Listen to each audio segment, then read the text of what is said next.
And now, our feature presentation. 3, 2, 1, go! Welcome to the Red Kingdom. Yeah. Red Kingdom. Welcome to the Hi again, everybody. Steve Willis and Steve Detterman here. It is the WD60 podcast. And we are going to put our little bow on the Super Bowl today, Super Bowl 54. Steve Detterman, how you doing, buddy?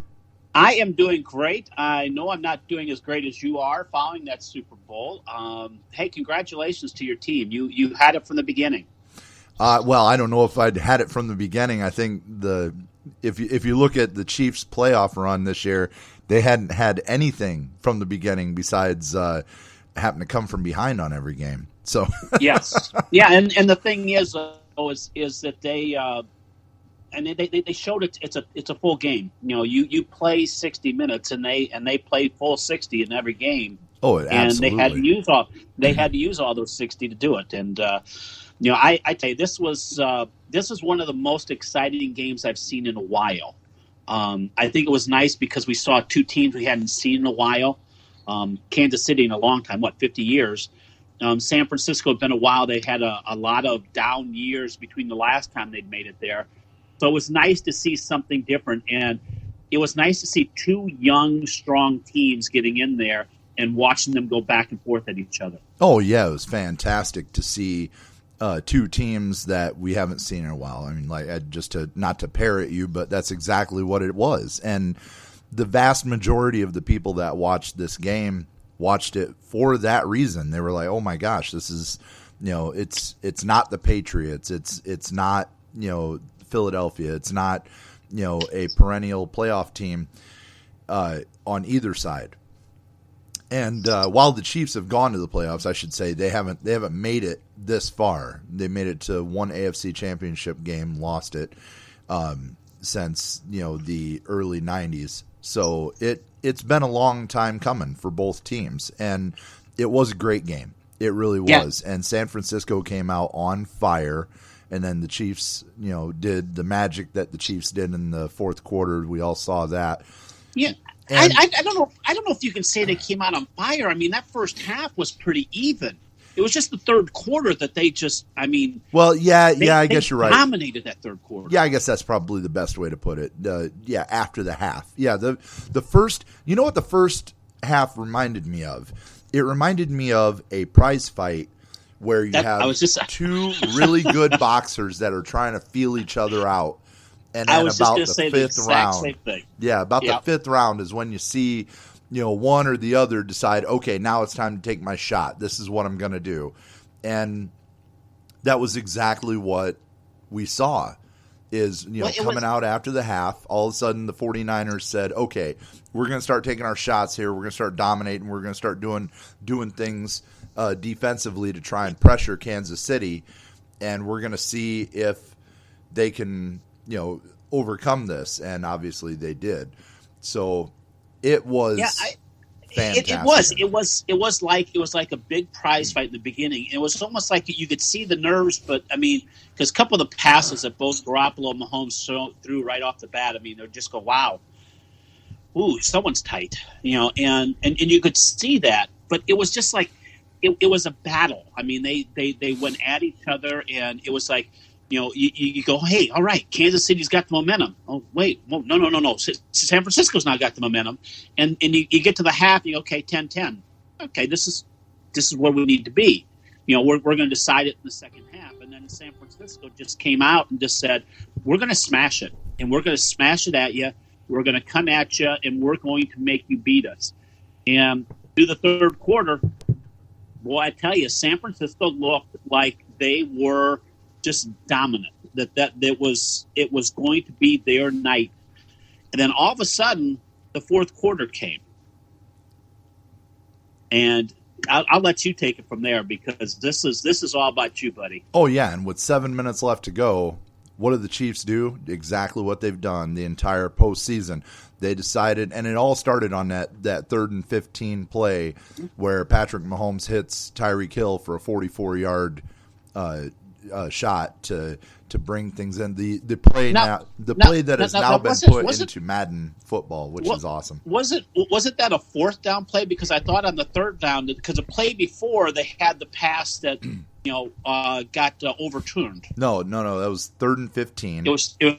It was 3rd and 15, and the play was called Wasp, actually, which is really kind of neat and interesting that it was called Wasp because it stung the 49ers defense.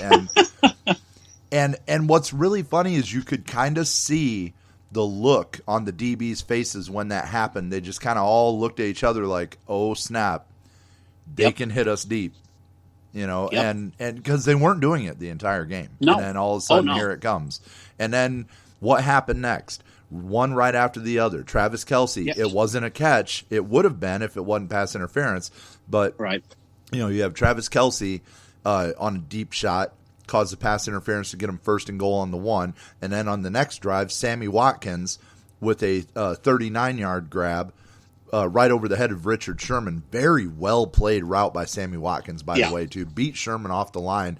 And if you're going to beat Richard Sherman off the line and you're fast, you're going to beat him because his speed is not there anymore. So he has to play with his mind, which is good, but still. Right. And I remember after they scored that second touchdown to take the lead, I texted you, I said, hey, there's still a lot of time left. So I think there was about 2.5, 3 minutes left. Yeah. Yep. It was still a lot of time. I'm going, I hate to say it, but I think I picked the final to be San Francisco 28-24. And if San Francisco would have driven down there and scored, it would have made it 27-24. I'm going, oh, my God, I don't want this to happen to Mr. Willis. I can't have this happen. And the defense rose up, and it was just, it was something to sit there and watch how San Francisco's defense had dominated for 3.5 quarters. It was just that last quarter that all of a sudden Kansas City's high-powered offense came to life. Yeah, and I think as poetic a story as what it is, you couldn't write this and sell it to Hollywood because they would say there's no way, this is far too unbelievable, that the much maligned Kansas City Chiefs defense, which was supposed to be better this year, and then it wasn't, and then it got better, and then in the playoff run it was the best in the league, all of the sudden against the strength of the 49ers, which was one of the strengths of the 49ers, which was their run offense going into this game, the Chiefs were able to shut it down so much that they no longer had enough faith in it to keep trying to push the ball down the field. They had to put it in the hands of Jimmy Garoppolo. Here's the thing, Steve.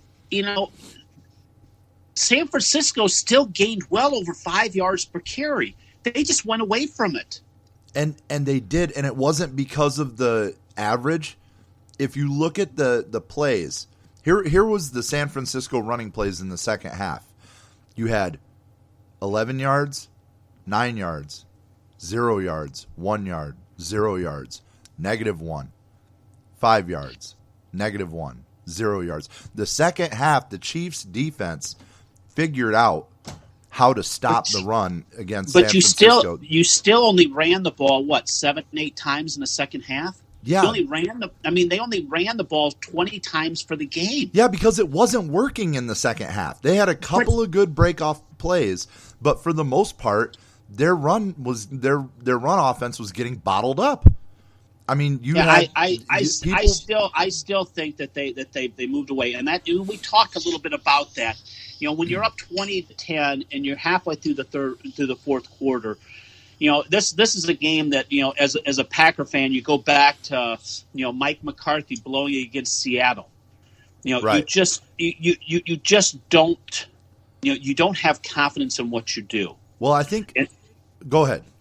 And the thing is that I think they got away from what they should have been doing. I really think that between the play calling, I think their defense then in that last half a quarter, they weren't playing to win. They were playing not to lose again. I mean, they weren't as aggressive. That they had been earlier on, and they got burned. And that feeds right into my next point.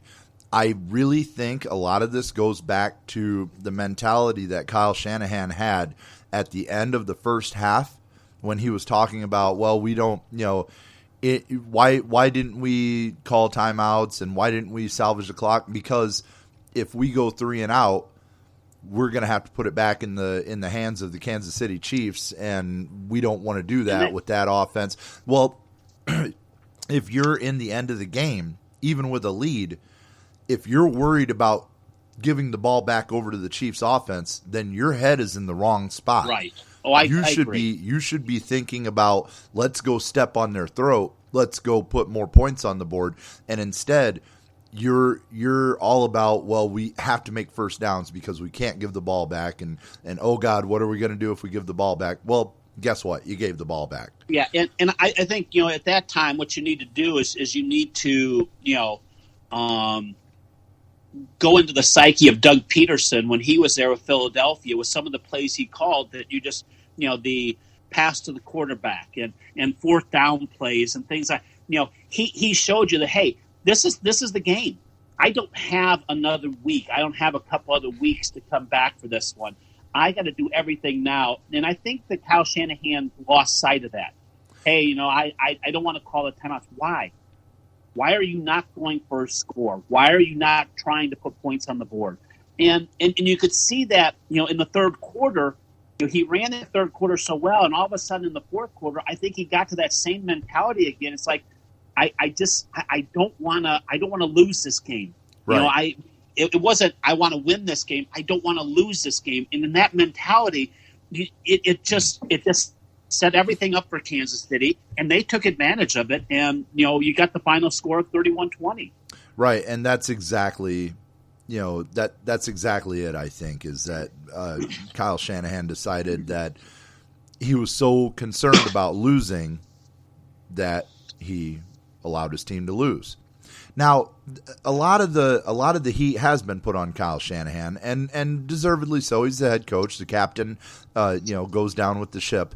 However, when the Chiefs came back and scored that touchdown, pulling them within 3 points, the question then turns to, what does Robert Saleh do to get that defense, shored back up and say, hey, if they get the ball back, we need to stop them this time. They just came off of 2 interceptions from Patrick Mahomes, a quarterback who hasn't thrown an interception in the playoffs up until that point. They allow a touchdown on what was an incredible 44-yard play, and then a pass interference, which put it first and goal on the 1. So you could easily, if you're Robert Saleh, you can easily go back to the defense and say, look, that was a fluke. We can stop them. Just do what you've been doing all game.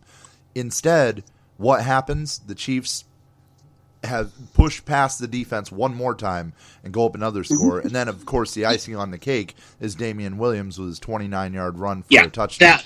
That was something that, I'm watching the game and I'm thinking about it, I'm going, oh my God, they just need to get a first down. Okay, they just need to get the touchdown. There you go. I said, game over. And that's it. That's game. And that was it. Exactly.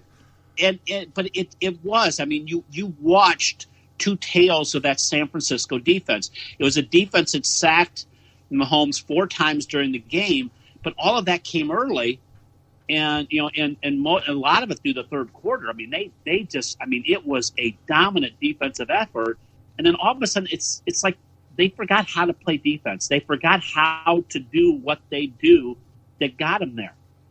Right. I mean, that's what got San Francisco there. It wasn't Garoppolo, throwing the ball for 350 to 400 yards a game, or Mostert running for 150 a game. Yeah, they had a couple games like that, but what it came down to is that defense was so impenetrable that they allowed that offense to score, and it was just beautiful. And through 3 quarters they did that. Then all of a sudden it seemed like they just forgot how to play, or they thought the game was over and that the Kansas City couldn't come back. Right. And it just came back to bite them right in the tail. Exactly. And call them what you want. Call them the cardiac Chiefs. Call them the comeback Chiefs. A lot of people I call them the Super Bowl champion Chiefs. Yeah. A lot of people are starting to use the D word when it comes to Kansas City, and even as a Chiefs fan, I got to tell you, let's pump the brakes a little bit on this. Let's slow this down a little bit. Let's see what happens next year. Let's see if they can make a run. Are you actually slowing the break? You've taken an about face from like the first week after the Super Bowl because you were all like, "This is dynasty. This is going to happen." Blah, blah, yes, blah. And they have their whole offense coming back next year. You know, a lot can be said for emotion. And yes, in an emotional moment, yes, I was one of the people crying out, "This is a dynasty." But then I stopped to really look at it and really kind of assess. In the days of free agency, now the New England Patriots are a complete anomaly. Don't just forget about the Patriots. They're a total anomaly. In the days of free agency, in the days of salary, heavy salary caps and people being very close to the cap, it is not easy to do this year after year after year. You've got to be something super special to be able to do this year after year after year. And while I really believe Patrick Mahomes is going to end up in the Hall of Fame, and the reason why I say that is this is no longer a 1-year sample size. This is 2 years. The first year, who's the MVP of the league. The second year, he's the Super Bowl champion. So, I mean, this kid is not taking a step back. He won't take a step back. He's going to keep getting better as long as Andy Reid is coaching him. I really think Patrick Mahomes is going to be one of the, if not the best quarterback in the league for a long time to come. So, that said, is this team, because remember, it's not just him, it's the entire team, is this team going to be capable of paying Patrick Mahomes and keeping the rest of the squad paid? And what I'll say, and what I'll do to you, and this is something I said to you after, I heard you talk dynasty. So remember back when the Packers won it in 2011 with Aaron Rodgers, and everyone said, "Hey, wow, they're going to win several Super Bowls." Let's move ahead 9 years, forward. How many Super Bowls they win since then? Exactly, 0. None. How many have they been to since then? 0. Right. And Mahomes is like in that same area. But the thing is now you got to pay him. Right. And in this day and age where we're hearing those crazy figures thrown out for Dak Prescott of $40 million a year. What do you think Mahomes could? I mean, if Prescott gets anywhere between 35 and 40 a year, what's that going to mean for Patrick Mahomes? And once you start paying that, what's that mean as you move down? The scale of your other players. We can go to some other sports. Go to the NHL and see what happened to the Blackhawks. The Blackhawks won 3 Stanley Cups in 7 years. Then they had to pay Kane and Taves. And once they paid Kane and Taves, and they started getting those that have money, what have the Blackhawks done the last 3 years? They haven't made the playoffs. Right. Exactly. And so I mean, and this is something in the salary cap type of sports, and especially like what football's in, you have to play that fine line to make sure that you can take care of everybody, but still have enough pieces. And what it comes down to the draft. How well do you draft, and how well do you fill these spots and take on? We spent a couple times talking about underrated and overrated players, and the thing is that one thing a team does at times, and this is what you got to hope that Kansas City doesn't do, is you can't fall in love with players. Right. The Giants did it with Eli Manning. They fell in love with him. They kept him this year. He was like $20 million against their salary cap. He played 3 games. He should have been gone a couple years ago. But hey, you know what? He took us to 2 Super Bowls. We did this, blah, blah, blah, blah, blah. We can't do that. Now, let me stop you right there, because this is exactly why I have hope that Kansas City would be more of a team that could become a dynasty versus a team that can't. and here's why. Brett Veach has already shown, the general manager for the Chiefs, he has already shown that he is excellent when it comes to scouting talent and drafting talent. Look at what and letting go of players that hurt the team and hurt the team's salary cap money. Look at what he did last year. Got rid of D Ford. He got rid of Derek Johnson. He got rid of Justin Houston. And a lot of people looked at that and said, "Wow, really? You just gutted the middle of our defense." What else did he do? Brought in Frank Clark, better scheme fit. Worked on Dorian O'Daniel. Worked on a couple of rookies that he brought in. Juan Thornhill as a safety to play the scheme a little better. All these rookies that were on this team this year, with the exception of one or two, the entire draft class played a role in how good this team was this year. He did the same thing last year. There are two or three second-year players on that defense that were rookies last year, and they were excellent. Chris Jones is a fourth-year player. He was one of Brett Veach's first picks. He has drafted very well, and he's been able to do a lot early with young talent. So that gives you a lot of hope if you're a Chiefs fan. It gives you a lot of hope, and the thing you got to sit there and hope for and keep that going is that he continues to strike gold in the draft, that he continues to bring along these players, that he doesn't get hit by the injury bug. But the other thing is that what he needs to start doing is he's going to have to start, manipulating and handling the increasing salaries that you're going to have to start playing some of these players. Right, exactly. And especially when you get to Mahomes. Now, here's Mahomes. How many years he has? 2 years left in his rookie contract? Actually, this will be his fifth-year option if they pick it up. Oh, this will be his fifth-year option. Okay, yeah. I thought he was only there 3 years so far. But but here's the thing: are you going to sign him now, or are you going to wait? And if I was him, I'd be going right now and saying, hey, we need to get him locked up. Oh yeah, absolutely. Because if you wait, are you going to be able to all of a sudden say, hey, we have this much in our salary cap to do this. We have this much here to do this, or I got to start dumping players now to get this done. Right, and luckily, you're hearing a lot of buzz out of a lot of the players saying, look, I'm willing to take a pay cut to stay on the team. So you've heard it from Sammy Watkins. You've heard it from, who else? There was Sammy. There was one or two defensive players. It's escaping me right now. I know Sausage said that he was gonna take a pay cut if it came about. I think Chris Jones is really about the only one that I think wants to hold on to. Did you say Sausage? The Sausage, Anthony Sherman. Yes, okay. The Sausage. I'm going.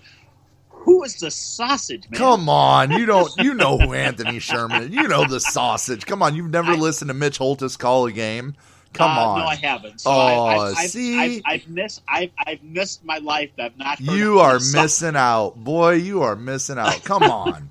But I mean, but the thing is, there's also rumors that Watkins is going to be let go.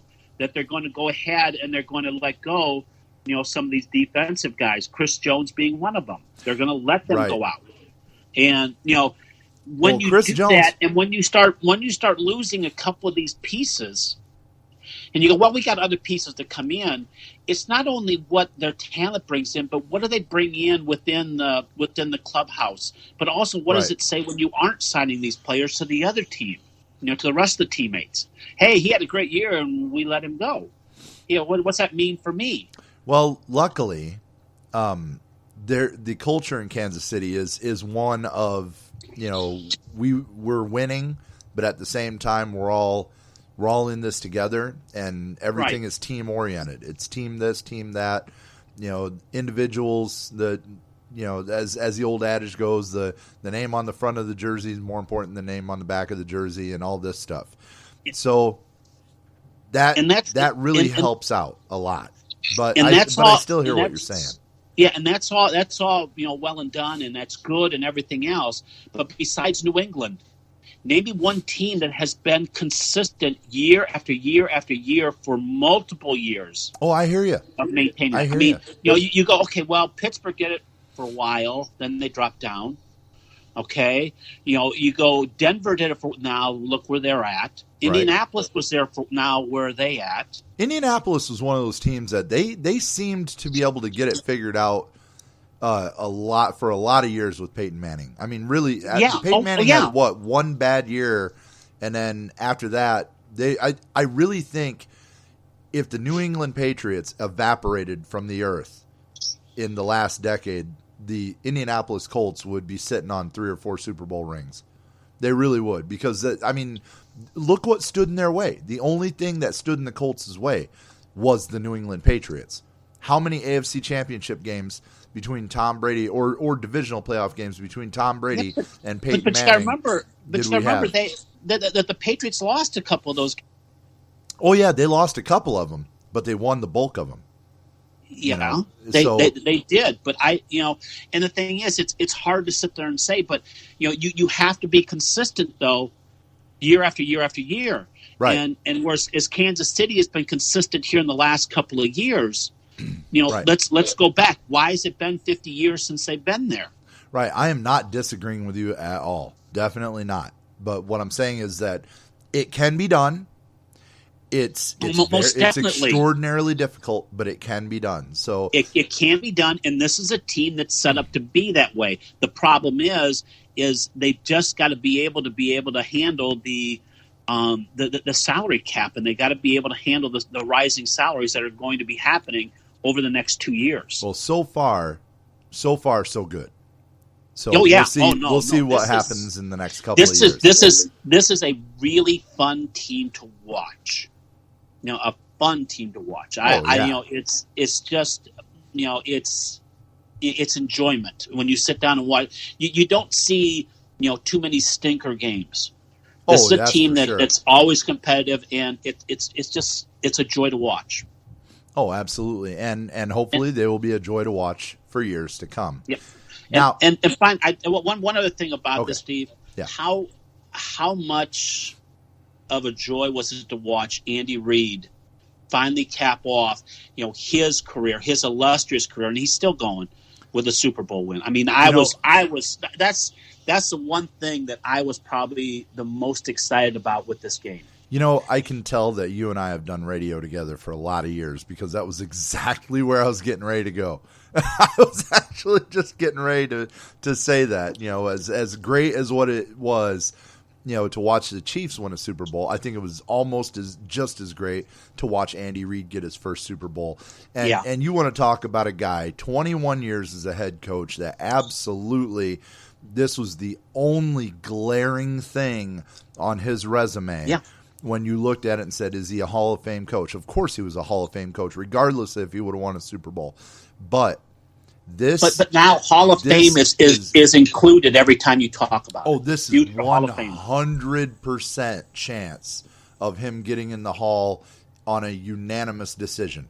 I mean, I don't know of anybody who would argue that he doesn't deserve to be in the Hall of Fame. I mean, already it would have been a very scant few people that could have said, well, he doesn't have a Super Bowl. Well, it would have been, before it was possible Hall of Famer, now it's future Hall of Famer. Yeah, exactly. It's definite future Hall of Fame. I mean, he's stepping off the field at Arrowhead and into the stadium in Canton. I mean, that's exactly what he's going to do. So, Andy Reid is, and he got a lot of love from around the league for this too. He was the big emotional favorite, of course, before the game, but after the game, of course, the Philadelphia Eagles, every one of the Eagles former coaches and players under Reid, all going to social media to congratulate Andy on the win. I mean, really. Well, all the former Green Bay Packers that he, when he had started at Green Bay, all were I mean, Brett Favre tweeted out to him. Yep. I mean, all these former players that had come in contact with Andy Reid during his coaching tenure just all reached out, because he's one hell of a nice guy. Yeah, he really is. He knows what he's doing, but he cares about his players. He never says anything bad about his players. He sticks up for his players. He takes the blame when things happen. Right. And I'm just very glad that he was able to win this with an organization that really appreciated it as much as what they did as well. And hopefully the double cheeseburger they had that night was extra special and extra tasty, because that obviously, if you follow Andy Reid at all, that's his big shtick. Well, I had a cheeseburger and I went to bed. Well, that's how he celebrated the Super Bowl. I bet he didn't taste that cheeseburger at all that night, though. I'm sure he probably washed it down with a couple of glasses of champagne. If I was Andy Reid, I certainly would have done the same. So, anyhow, Steve, we got to run. This is going to wrap it up for us. This was our Super Bowl wrap-up, but stay tuned because we're going to have a lot more coming. We've got a whole lot more coming down the pipe, and we're going to send those out to you as soon as they're laid on track and ready to go. So for Steve Detterman, this is Steve Willis. You guys enjoy your day.